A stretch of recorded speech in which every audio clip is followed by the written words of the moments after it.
As soon as you hear your name, a part of you knows that person cared enough to either learn it or remember it, but most importantly, use it.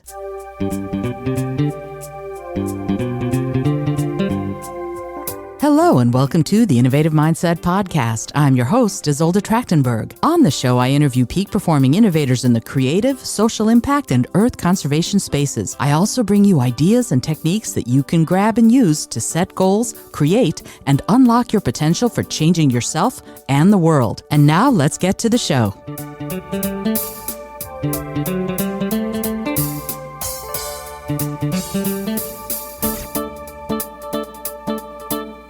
Hey there, and welcome to the Innovative Mindset Podcast. I'm your host, Isolde Trachtenberg. Thank you so much for being here. I want to talk today about something that I wrote an Facebook rant about the other day, and it has to do with friend. I received 3 emails the other morning, and they all started with, "Hey, friend," and I had to say something. For me, this is for me, I dislike it when people call me friend, as in, "Hey friend, can you do me a favor?" Or, "Hi friend, I'd like to be on your podcast," because it feels generic and like it was manufactured by people who cannot be bothered to use the freaking mail merge in their email blasts. It's not hard, right? Just use like the carrot hashtag FName or however your CRM does it. But the thing is, it's really spilled over into both personal and business relationships.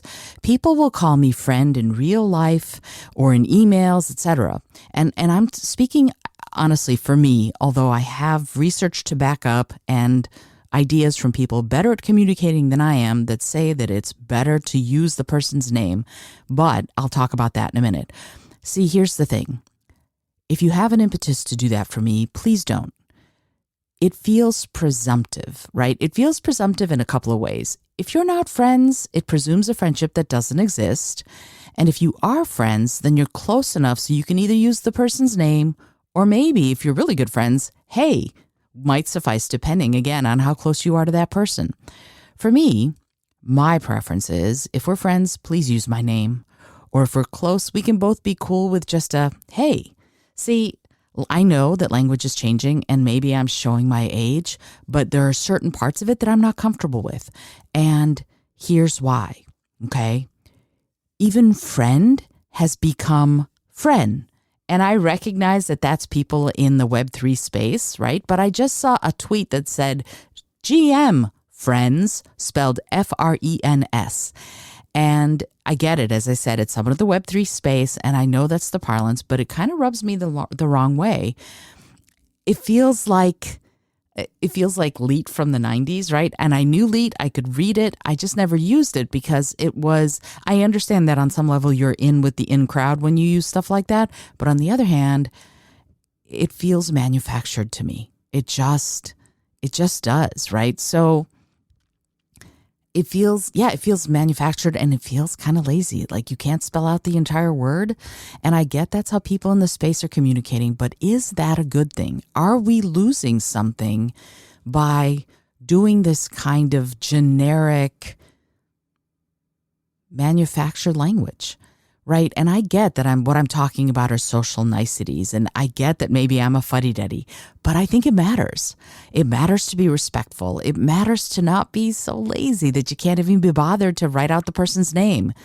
And also, it's about mindfulness. If you take the time to focus on the person and on what you want to say to that person, won't that just improve your interaction? If we keep thinking of the people in our lives as people instead of, quote, friends, FRENS, unquote, will deepen the relationships we have, and that can only benefit all of us, right? And here's the thing. I will say this. As part of this entire Facebook discussion, several people indicated to me that the word friend is being used as an inclusive term when someone's gender identity and or name might or might not be in flux. And that is totally cool, obviously, and I get it. But my friend Sarah pointed out, care enough to check. Right? My pronouns, for example, are easy to find on any social media platform that allows them. It takes no time to check. So I invite you to care enough to check. And as my friend Lee said, she said, treat me as an individual. right? This is a treat me as an individual thing. And if you want something from me, if you want me to read your book, if you want me to put you on my podcast, my preference is that you check, right? Check my pronouns, check what I prefer, check what anybody prefers if you can find it before you contact them, right? Going, hey, friend, it feels like you put that into your email blast and it does not make for any sort of actual interaction or connection. In fact, I think it cheapens them, honestly. Right? If you want something from me, if you want something from a potential employer, if you want to be on their podcast, if you want them to help you out with something, if you're trying to sell them something, right? So many entrepreneurs and other people are sending these email blasts every week to go, hey, I'm checking in with you, or hey, I heard this amazing thing, or this might be of value to you. But if you started out with friend, it feels generic. It feels like you didn't actually check in. And how do you know if they're just a friend and they're not the person that you might actually want to be talking with? How do you know if it's going to be of benefit to them, right? So if you're an entrepreneur and you're selling me something, basically, here's the way it is. If I receive an email that says, hey, friend, I've got this cool new way of podcasting that will do X, or hey, friend, I've got a new weight loss regimen or a get fit regimen or a Vegans Are Us regimen since I'm vegan, I got to tell you, if you start with friend, I'm going to just delete it before I ever read what you've said. At least find my name, because I get it. Right. I personally find it generic and useless if you just go, hey, friend. But I also get that people want to avoid gender binary turns of phrase. But if you're writing to me, and again, my pronouns are out there. I'm not gender fluid.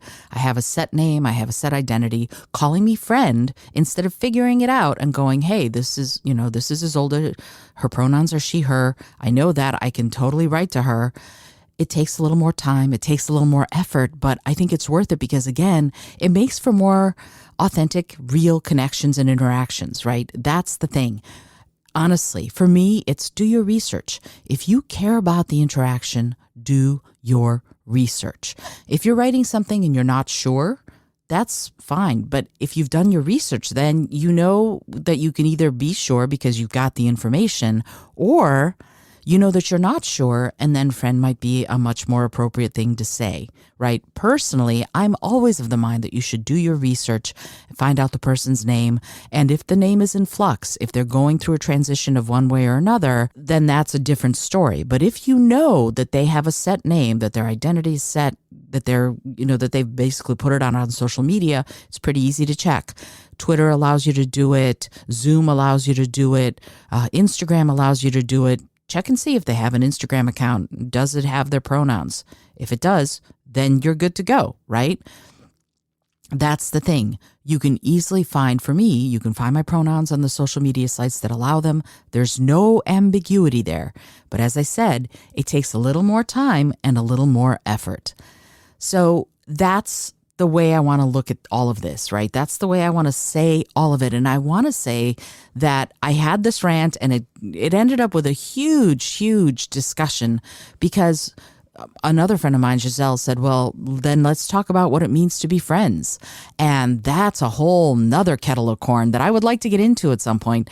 And she's going to write an essay about it. And frankly, I'm going to probably invite her on the podcast to come talk about it because we are a categorizing species. We like to know what's what. And there are times when things are in flux, and I completely get that. But when they're not in flux, and it takes very little effort to check, then you can only deepen your conversations with people because they will feel like you cared enough to figure out their name. Honestly, that is a big deal.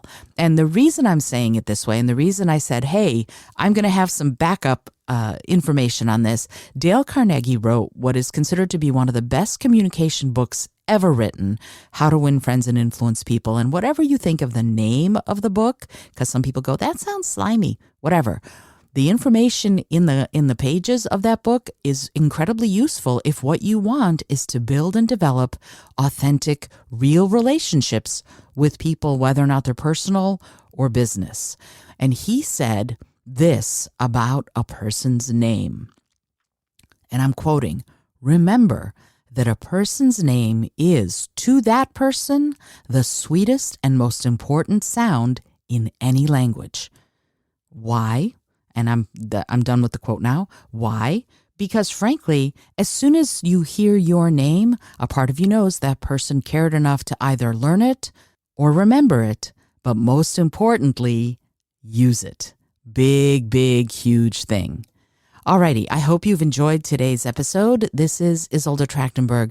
And again, if you want to learn more about that, if you need some coaching around how to communicate a little bit better, drop me a line and or book a free complimentary discovery call. I'd love to get to know what you're doing, what you're going through, and see if maybe we can work together so I can help you communicate better, go further on your path, and build the life you want to be living. Alrighty. The discovery call link, by the way, is right there in the show notes. Feel free to grab it and use it. Until next time, this is Isolde Trachtenberg reminding you to be bold, be creative, and most of all, be kind.